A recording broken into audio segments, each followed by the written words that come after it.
In today's video, I'm going to teach you how to export Microsoft Teams chat history. To get started, open your browser and go to the Microsoft Privacy Dashboard. This is the place where Microsoft lets you manage and request copies of certain personal data connected to your account. Once you're there, sign in with your Microsoft account so you can access your privacy and export options. After signing in, scroll down the page until you find the section called Find Privacy Settings in Microsoft Products. In that section, look for Teams and click it. This will open a new tab and take you to the area specifically related to Microsoft Teams data. Once the Teams page opens, look for the section labeled Request a copy of your Teams data. Here, you'll be able to choose exactly what you want to export. You should see options for chat history, media, or both. If your goal is to save your conversations, select chat history.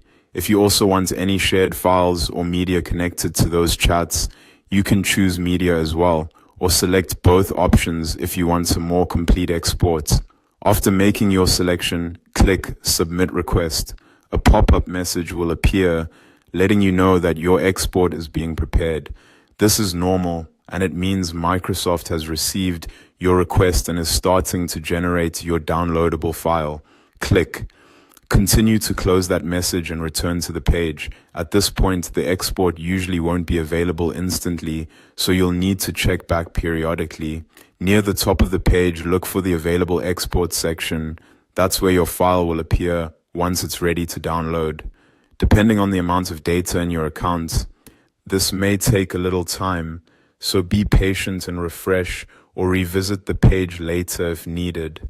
When the export becomes available, you can download your files and save them somewhere easy to find on your computer. If you're doing this for record keeping, it's a good idea to store the download in a secure location, since chat history may contain personal or sensitive information.